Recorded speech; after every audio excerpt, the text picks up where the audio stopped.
Salut les biloveuses et les biloveurs. On se retrouve aujourd'hui pour la meilleure vidéo de l'année, à savoir la récolte. C'est parti.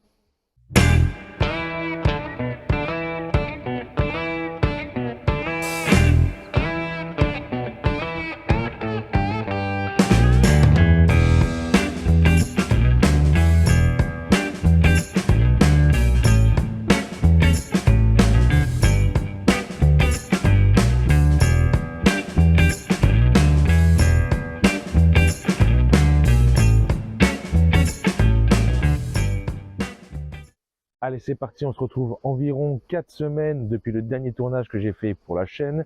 Et depuis ce temps-là, beaucoup de choses se sont passées. Le dernier tournage s'est déroulé au mois de mai, il y avait une grosse vague de chaleur en France. On avait rajouté sur notre première ruche en production une hausse. Je vous avais dit que c'était surtout pour la construction. Je n'étais pas sûr avec les chaleurs qu'il y avait qu'elles finissent de construire et que ça nous servirait surtout pour les prochaines saisons avoir une hausse supplémentaire déjà construite. Au début du mois de juin, on a eu quand même un redout, un petit peu de températures qui ont baissé, ce qui a permis justement de reprendre une très belle récolte. Et même au-delà de ça, on a rajouté une deuxième hausse sur notre ruche. Par curiosité, je suis déjà venu plusieurs fois pour visiter un petit peu, voir un peu l'état d'avancement de ma récolte. Donc celle-ci a toujours été un petit peu en avance du fait qu'on l'avait mis en production avant l'autre. Elle était aussi beaucoup plus populeuse, donc forcément beaucoup plus d'abeilles pour amener du nectar. Cette semaine, les températures sont remontées en flèche. On est vraiment sur des températures caniculaires. Donc du coup, j'ai essayé de regarder en début de semaine où on en était.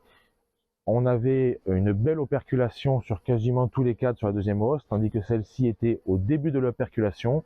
Ce que j'ai fait, c'est que j'ai pris quelques cadres de celle-ci que j'ai échangé avec la première ruche afin de rééquilibrer un petit peu l'état de récolte et surtout qu'elle ne soit pas pleine totalement et puisse retravailler jusqu'à la fin de la semaine. Ce qu'on va faire aujourd'hui, c'est donc de visiter, voir un peu l'état d'avancement tout en préparant le retrait des hausses en vue d'extraire tout le miel de nos hausses. Allez, c'est parti, on va regarder un petit peu où on en est sur la plus faible, entre guillemets, là où on avait quand même échangé 2-3 cadres. Dans tous les cas, vous allez voir que c'est quand même assez bien rempli. Quand on enfume, on essaie de pas trop enfumer à l'intérieur, on essaie de faire une fumée assez rasante parce que le miel a tendance à capter les odeurs, donc on veut pas un miel qui a un goût de fumée. On va commencer par le cadre de rive qui est de ce côté. Ça, c'était un cadre que j'avais échangé avec celle-ci, qui était relativement plein. Et vous allez voir que on est quand même sur un très très beau cadre de chaque côté. Alors ça, c'était l'autre ruche. On voit qu'elle commence doucement à réouvrir un petit peu les cellules. Là, on voit que du coup, elle ne rapporte plus trop de nectar et elle commence justement à reprendre sur leur propre réserve. Voilà, les cadres sont juste parfaits. Operculés jusqu'au bout, très lourd aussi au poids. Je vais regarder aussi un cadre à peu près au milieu. Là, c'était par contre un des cadres que je leur avais laissé à finir.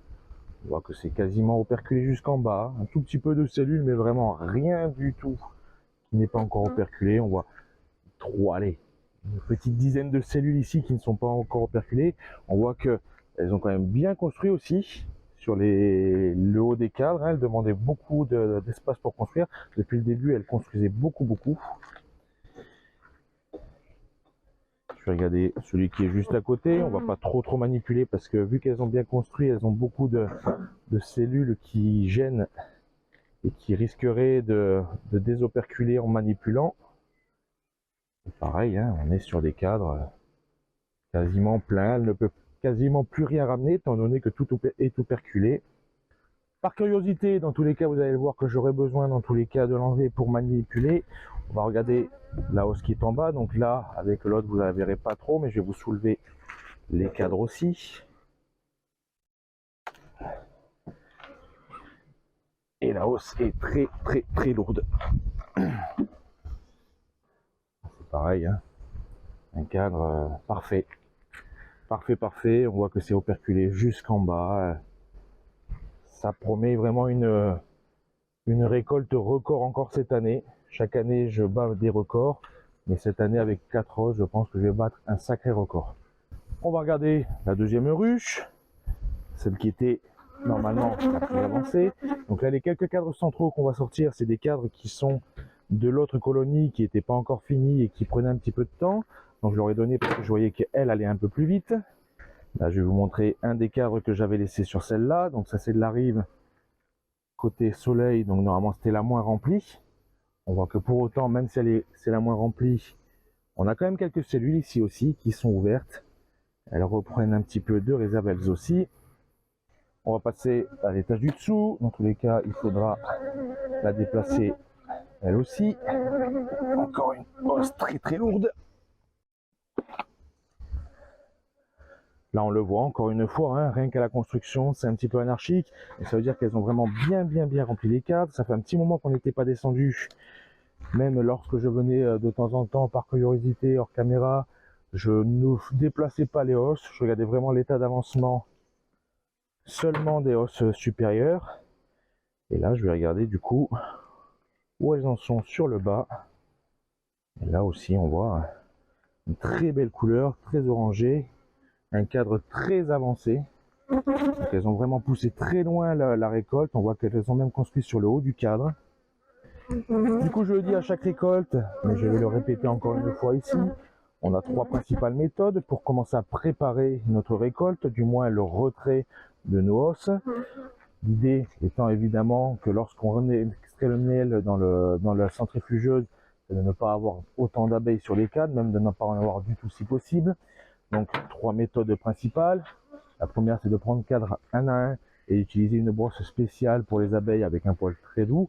On va venir justement enlever les abeilles comme ça en les brossant tout simplement. Ça leur fait pas mal. C'est des poils vraiment très fins. La deuxième méthode étant de basculer la hausse de manière verticale, à ce que les cadres soient vraiment montés de manière verticale et de pouvoir utiliser un souffleur à feuilles pour les faire s'envoler. Et la troisième méthode, celle que j'utilise depuis des années, c'est d'utiliser un chasse-abeilles. Alors je l'ai mis sur l'autre, mais ça a coupé la vidéo le temps que je le montre. Avec la chaleur, la caméra s'est arrêtée. Donc on va faire exactement la même chose. Là, je l'ai déjà placé. Un chasse-abeilles avec un dispositif de sorte que les abeilles descendent. Elles ressortent par chaque petit trou. Là, j'en ai un nouveau parce que celui de l'année dernière a un peu fondu, s'est déformé et du coup, ça a laissé des espaces, laissant les abeilles remonter dans la hausse. Donc du coup, elles vont sortir par chaque petit trou de la petite étoile qui est là. Elles n'arriveront pas à retrouver l'entrée et ainsi remonter. Donc l'idée, c'est de la mettre dans un sens particulier, donc comme ceci. Les abeilles qui voudront repartir récolter ou aller retravailler dans le corps de la ruche vont descendre et ne plus pouvoir remonter. On va donc là aussi déplacer notre hausse qui est encore une fois très lourde pour pouvoir y mettre notre chasse-abeilles dans la bonne position bien évidemment. Sinon, au lieu de les faire descendre, ça les ferait remonter. Ce serait vraiment l'effet inverse que ce qu'on cherche à faire. Et on va y remettre nos hausses par-dessus. Alors généralement, ce que je disais dans les précédentes récoltes, c'est que je le laissais entre 24 et 48 heures, histoire que les abeilles aient vraiment le temps de redescendre dans le corps de la ruche et qu'elles libèrent vraiment les hausses. On l'a vu il y a 2 ans, bon là c'était plus une erreur de manipulation où j'avais pas remis de cadre entre notre toit de ruche et la hausse. Du coup ça a fait un effet de serre, tout avait fondu, j'ai perdu toute ma récolte. L'année dernière, malgré toutes les précautions, on a vu qu'il y avait quand même pas mal de cadres qui avaient fondu sur la hausse du dessus. Là, c'est vraiment pas le but de cette année. On a quand même des très beaux cadres. L'année dernière, c'était juste construit. Là, l'idée, ça va être de laisser le chasse-abeilles 12, 14 heures. Là, je viens en fin de journée. Il est à peu près 18 heures. Et je reviendrai demain matin pour retirer les hausses. Et on alliera à la fois le chasse-abeilles et la brosse avec les quelques abeilles qui resteront dans la hausse. Du coup, le chasse-abeilles étant mis en place sur les 2 ruches, on se retrouve pour moi demain matin pour retirer les hausses et pour vous, juste le temps d'une petite transition. On se retrouve le lendemain matin pour vérifier si notre chasse-abeilles a bien fonctionné. Donc ça fait, comme je vous ai dit, 14 heures environ qu'on l'a mis. Alors évidemment, il fallait s'attendre à ce que toutes les abeilles ne soient pas descendues. Normalement, il faut le laisser beaucoup plus longtemps. Pour pouvoir transporter les cadres au lieu où je vais faire l'extraction, du coup j'ai pris une ruche parce que j'ai pas d'autre hausse. Donc là, dans un premier temps, je vais prendre les premiers cadres pour la mettre dans la hausse, dans le corps de la ruche, et j'utiliserai la hausse vide une fois qu'elle sera bien brossée et qu'il n'y aura plus d'abeilles pour transporter les cadres suivants. On a quand même beaucoup moins d'abeilles par rapport à hier lorsqu'on est venu pour vérifier. On va tout simplement frotter les abeilles devant la ruche pour qu'elles rentrent. On va en enlever le maximum. Et sur le point d'extraction, je viendrai à nouveau les refrotter pour être sûr qu'il n'y en ait plus beaucoup, pour éviter d'en amener là où je veux extraire le miel. Et cadre par cadre, on va venir frotter les abeilles pour les enlever. Donc j'avais dit, voilà, normalement un chasse-abeille, ça se met un peu plus longtemps. Il faut le laisser idéalement entre 24 et 48 heures. Le souci, comme dit précédemment, c'est que c'était la dernière fois que j'avais essayé de faire ça avec la chaleur, ça avait quand même fait fondre les cadres du haut.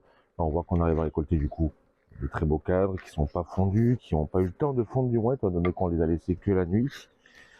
L'année dernière, ça avait fondu, mais je pense pas que ça soit dû à une chaleur qui serait apparue d'un seul coup. À mon avis, c'est tout simplement parce que vu que les abeilles descendent, on en a beaucoup moins dans la hausse, et le fait qu'elles battent des ailes, forcément ça refroidit un tout petit peu la hausse de notre ruche, du moins suffisamment pour éviter que la cire ne fonde. Et je vais aller déposer déjà cette hausse là où je vais extraire le miel, et on va poursuivre après avec les autres hausses. Et la technique va être dans tous les cas la même pour toutes les hausses. Donc on va juste venir cadre par cadre les frotter, les mettre dans la hausse que j'ai préparée sur le derrière pour le transport vers le point d'extraction. Et une fois qu'on a terminé de récolter tous les cadres qui étaient dans la hausse, donc on va enlever les hausses qui étaient là, forcément on ne laisse plus en production, plus d'intérêt de laisser la hausse. On va frotter les quelques abeilles qui sont dedans pour les refaire revenir à la ruche, elles vont retrouver le chemin forcément. On va aussi enlever notre chasse-abeille qui n'a plus d'utilité. Là on le voit, j'ai essayé de remonter. On a quand même une belle population autant là-dessus que sur le corps de la ruche, pareil. On va frotter un petit coup, ça va faire pas mal de mouvements. Pareil, on va venir laisser tout ça à côté. Et on va aussi enlever notre grille à reine qui n'a plus d'utilité à rester ici. Donc là on sent qu'elle est bien propolisée. Et il ne reste plus qu'à fermer juste avec le corps de la ruche. Et voilà pour cette première partie de notre récolte. Du coup, on aura quand même récolté 4 grosses hausses. Il ne nous restera plus qu'à faire l'extraction, mais ça ce sera dans une deuxième partie que vous verrez lors de la prochaine vidéo. Comme d'habitude, si vous avez apprécié la vidéo, n'hésitez pas à la partager, à vous abonner à ma chaîne, et n'oubliez pas, be happy and be safe.